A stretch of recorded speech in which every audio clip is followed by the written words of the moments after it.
Victoria Hayes pushed through the revolving doors of Sterling Hospitality Group headquarters. Her leather portfolio clutched tightly against her chest. The morning sun reflected off the glass towers of downtown, but she barely noticed. Her mind was already racing through the presentation she had prepared for the Grandview Resort campaign. Every slide was perfect. Every number was verified. Every strategy was foolproof. She had worked at Sterling for 3 years, clawing her way up from junior associate to senior marketing strategist. Nothing had been handed to her. Everything she had earned came through late nights, weekend work, and refusing to accept anything less than excellence. Her colleagues respected her dedication. Her clients trusted her judgment. But there was one person who seemed determined to undermine everything she accomplished. Nathan Sterling. Just thinking about him made her jaw tighten. The man was infuriating. He waltzed into meetings 5 minutes late with nothing but his laptop and that confident smile. He never seemed stressed. He never appeared to struggle. And somehow, his campaigns always managed to capture attention in ways that her carefully researched proposals never quite achieved. The fact that he was the son of Richard Sterling, the company founder, only made it worse. Victoria had spent countless hours proving herself worthy of every promotion. Nathan had been born into his position. The unfairness of it burned in her chest every single day. The conference room showdown. The conference room on the 25th floor was already filling with department heads when Victoria arrived. She chose a seat near the front, arranging her materials with precision. Charts showing market demographics, graphs illustrating projected growth, mock-ups of advertisements that would appeal to families and business travelers alike. Thomas Crawford entered, his gray suit perfectly pressed despite the early hour. He nodded at Victoria with approval. She had been his protege for 2 years, and he valued her meticulous approach to every project. Then Nathan walked in. He wore a navy suit that probably cost more than Victoria's monthly rent. His dark blonde hair was slightly tousled, as if he had just run his fingers through it. He carried only a tablet and a cup of coffee. He dropped into a chair across from Victoria and flashed her that irritating smile. Morning, Victoria. Ready to wow everyone today? She refused to respond. Instead, she focused on her notes, going over key points one final time. Thomas called the meeting to order. We have 2 excellent proposals for the Grandview Resort campaign. Victoria, would you like to present first? She stood, smoothing her black pencil skirt. Her presentation was a masterpiece of logic and strategy. She had identified 3 key demographics. She had outlined a 12-month rollout plan. She had calculated expected returns down to the percentage point. The data supports a traditional marketing approach. She concluded confidently. Families want reliability. Business travelers want consistency. Our campaign will emphasize trust, quality, and proven excellence. We can expect a 20% increase in bookings within the first quarter. Polite applause filled the room. Thomas nodded his approval. Several department heads took notes. Then it was Nathan's turn. He did not stand.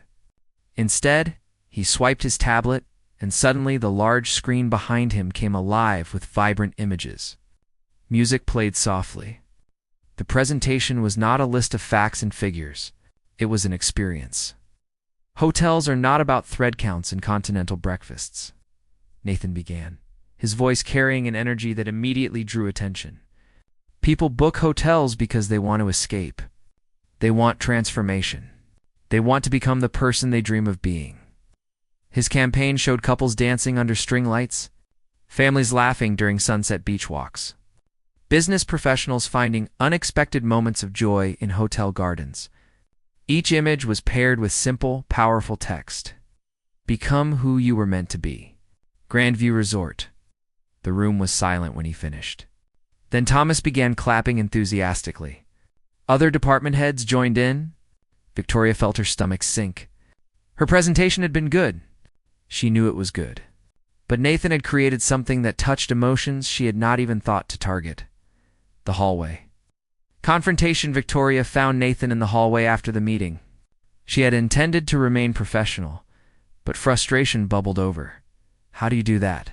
She demanded. He turned, genuine surprise crossing his face. Do what? Show up unprepared and still manage to create something that makes everyone forget about actual strategy and planning. Nathan's expression shifted from surprise to something harder. You think I was unprepared? I know you were. I have seen you. Half the time you were chatting with Jennifer from accounting, the other half you were on your phone. You treat this job like a hobby. He stepped closer. Victoria caught the scent of his cologne, something crisp and expensive that made her pulse quicken despite her anger. You see what you want to see, Victoria? You have decided who I am based on my last name. You have never once considered that maybe I work differently than you do. Some of us actually have to work, she shot back. We do not all have our father's company waiting for us if we fail. The moment the words left her mouth, she saw his expression change. The easy confidence disappeared, replaced by something that looked almost like hurt. Right, he said quietly, because everything I have ever done is just because of my name. He walked away before she could respond. Victoria stood alone in the hallway, an uncomfortable feeling settling in her chest. Maybe she had crossed a line. Maybe she had been unfair, but before she could think about it further, her phone buzzed. She had emails to answer, reports to file, work to do. The elevator trap 6 hours later, Victoria was exhausted. The day had been filled with meetings, phone calls, and endless congratulations for Nathan's brilliant campaign. She gathered her things, desperate to go home and forget this entire day. The elevator was empty when she stepped inside. A small blessing. She pressed the button for the parking garage and leaned against the wall, closing her eyes just as the doors began to close. A hand shot out. Nathan stepped in. The spacious elevator suddenly felt impossibly small. They stood in uncomfortable silence as the elevator began its descent. Victoria stared at the floor numbers, willing them to change faster. Then everything stopped. The elevator jerked violently. The lights flickered once, twice, then settled into a dim emergency glow. Victoria grabbed the railing to steady herself. What just happened? She asked, pressing the parking garage button repeatedly. Nathan was already checking his phone. No signal. He tried the emergency button. Nothing happened. Victoria felt panic rising in her throat. She pressed every button on the panel. The elevator remained motionless. The building has electrical problems, Nathan said, his voice calmer than she felt. This happened last month. We are probably stuck for a while. How long?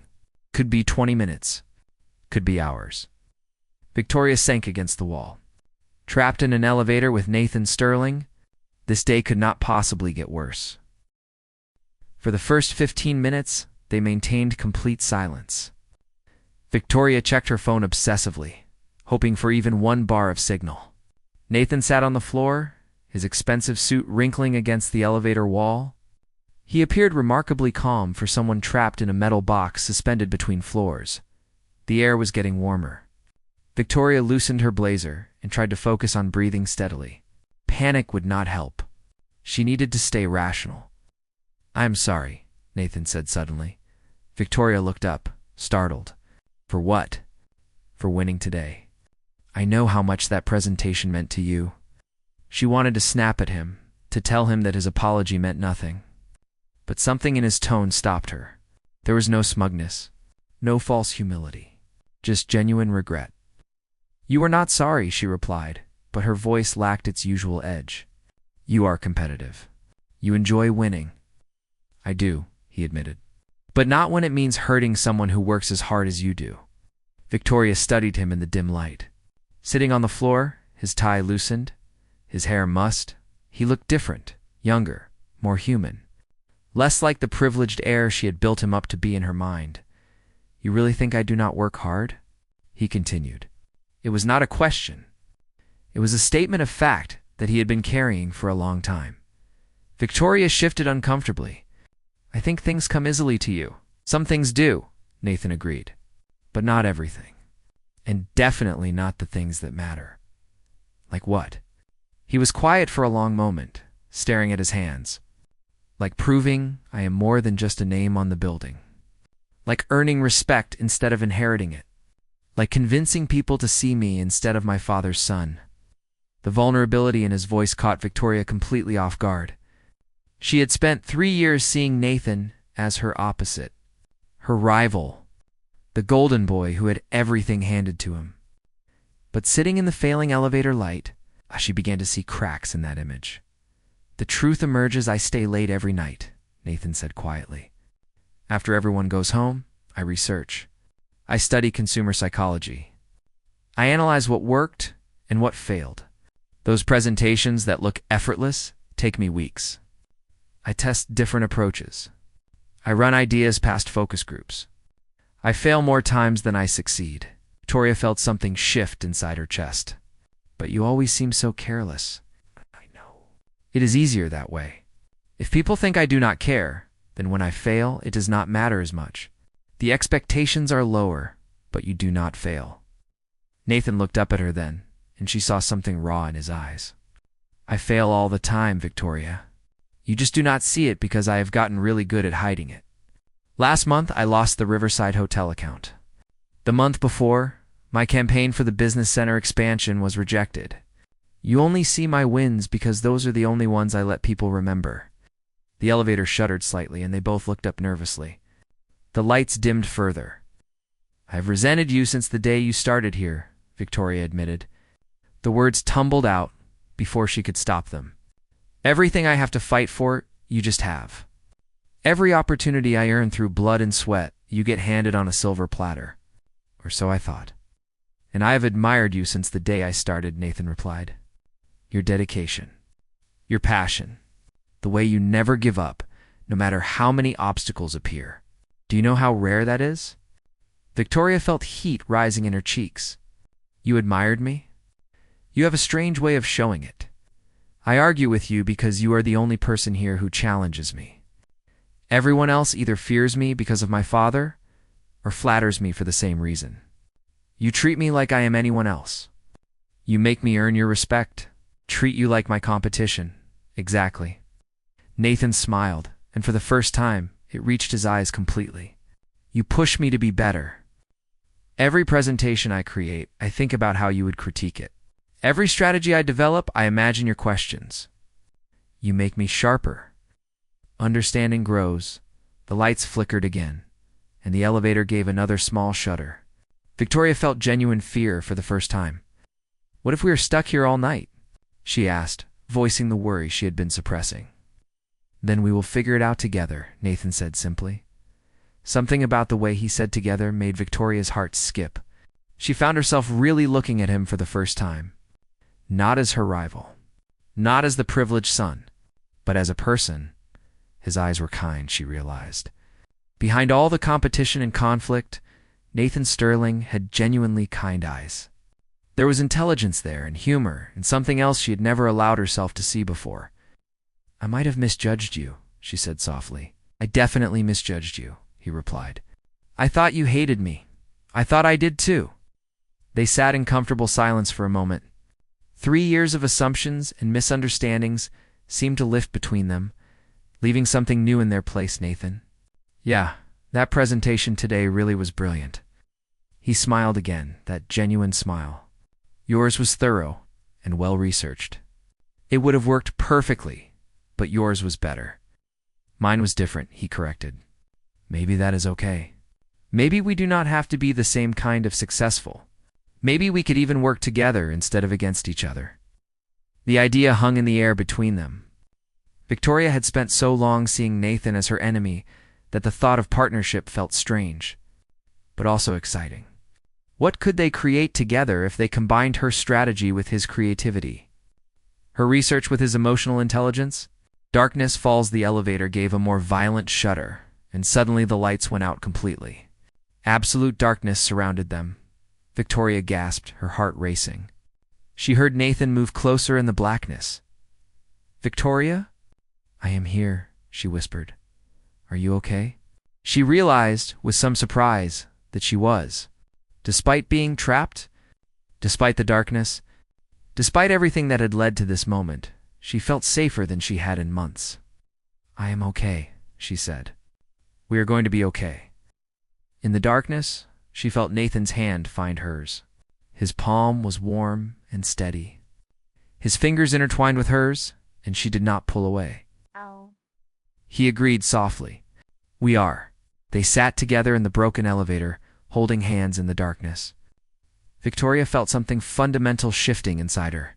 Every assumption she had made about Nathan Sterling was crumbling. Every wall she had built was coming down. Nathan asked quietly, "Anything? I used to watch you in meetings. The way you would bite your lip when you were thinking? The way you would tap your pen 3 times before making a point? The way your whole face would light up when someone understood your vision? I found myself looking forward to our arguments because they were the only times I could really talk to you." Victoria's breath caught. "Why did you never say anything?" "Because you hated me. Or I thought you did. And I convinced myself that making you angry was better than you not noticing me at all." "I noticed you," Victoria admitted. "I noticed everything about you. The way you would run your fingers through your hair when you were thinking. The way you would smile when you had a good idea. The way you could light up a room just by walking into it. I told myself I hated those things. But maybe I was just scared of admitting that I did not hate them at all. The darkness made it easier to be honest. Made it easier to say things that daylight might have kept hidden." "Victoria." "Yes, when we get out of here. Can I take you to dinner?" "A real dinner. Not as rivals. Not as colleagues. Just as 2 people who might want to know each other better." She squeezed his hand in the darkness. "I would like that very much." Time passed differently in the dark. It could have been minutes or hours. They talked about everything. Childhood dreams, college struggles, career fears.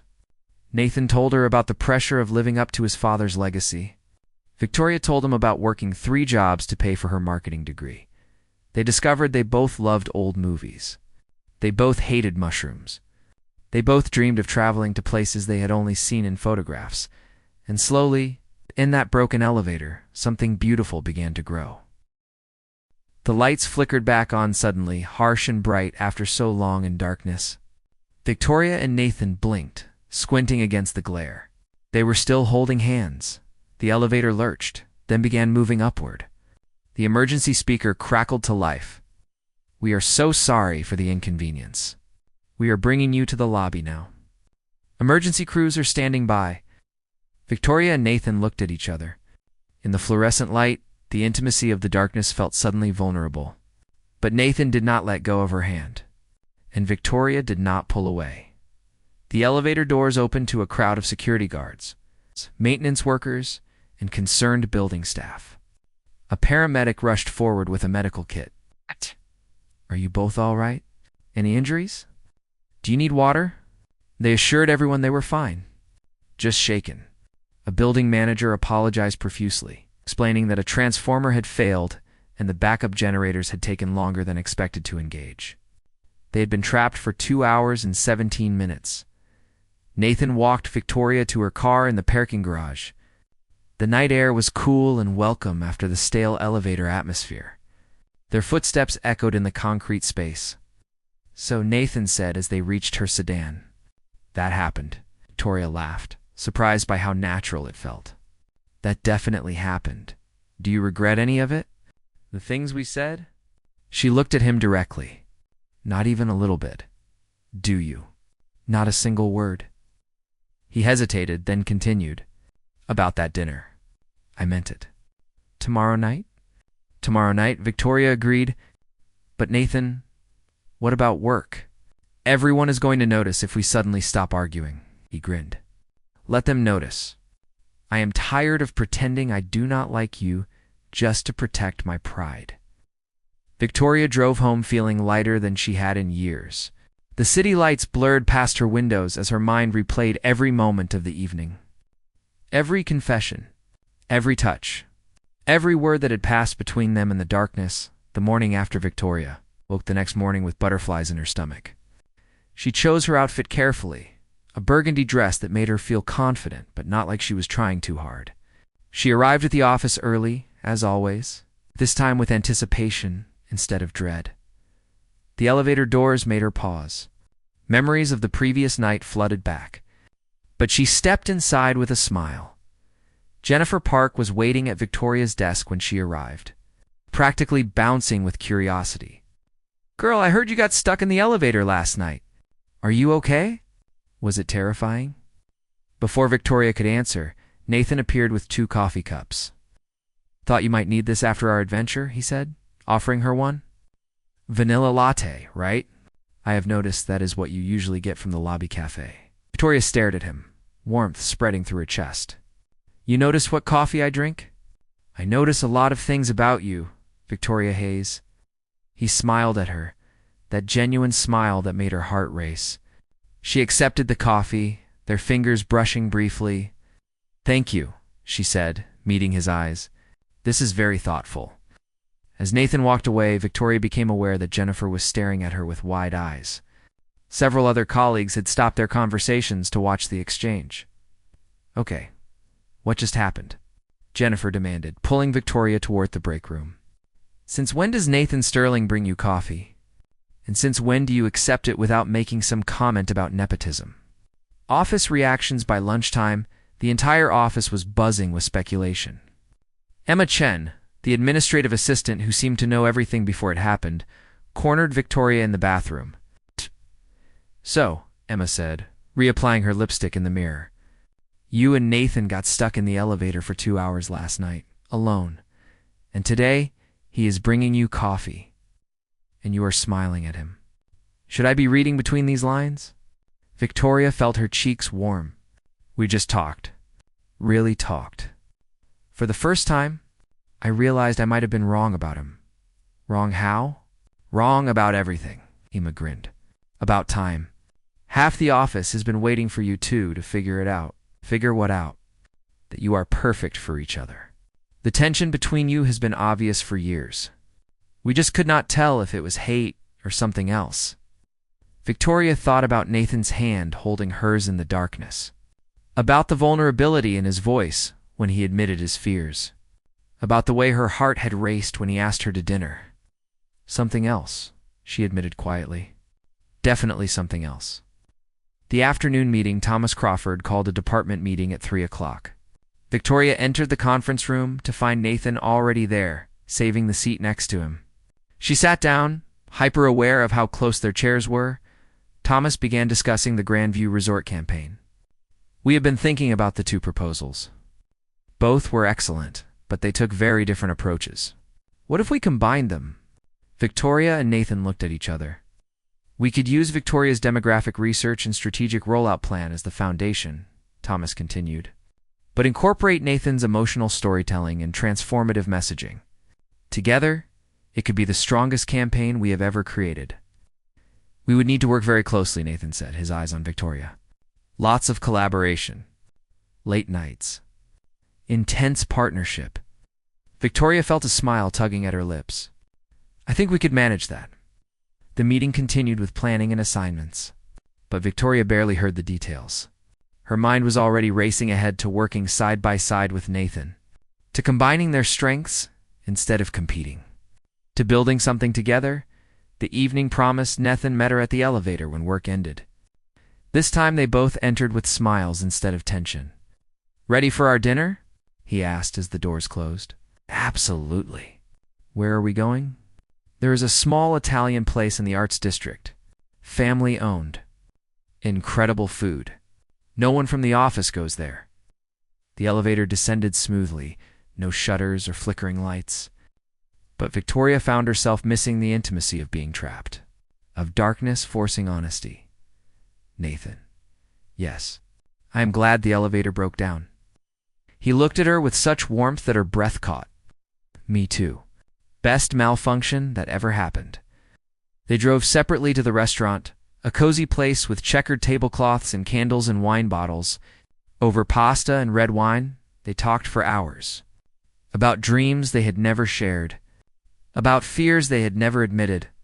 About the people they wanted to become. "I want to create something meaningful," Nathan said. "Not just inherit my father's company. I want to build something that is mine. That matters." "I want to stop being so afraid of failure," Victoria admitted. "I have spent so long trying to be perfect that I forgot how to take risks. How to be creative. You reminded me of that." "We could do it together," Nathan said, reaching across the table to take her hand. "Build something meaningful. Take risks. Create campaigns that matter. Not as rivals, As partners, I would like that. They lingered over dessert, neither wanting the evening to end. When Nathan finally walked her to her car, the city was quiet around them. Streetlights cast long shadows. "Victoria," he said softly, "can I kiss you?" She answered by stepping closer, closing the distance between them. His lips met hers gently at first, then with growing intensity. Years of tension and competition transformed into something entirely different, something perfect. When they finally pulled apart, both were breathless. "Tomorrow," Nathan said, "we start our partnership. We show the office what we can create together." "Together," Victoria agreed. "I like the sound of that." She drove home with a smile on her face and hope in her heart. Everything had changed in one broken elevator. One moment of forced honesty, one chance to see past assumptions and discover truth. The rivalry was over. The partnership was beginning, and Victoria Hayes had never been more excited about what came next. As she fell asleep that night, she thought about Nathan's hand holding hers in the darkness, about his confession, about the kiss. And she realized that sometimes the best things in life came from the most unexpected places. Sometimes you had to get stuck between floors with the person you thought you hated most to discover they were actually the person you had been waiting for all along. The story was just beginning, and Victoria could not wait to see where it would go.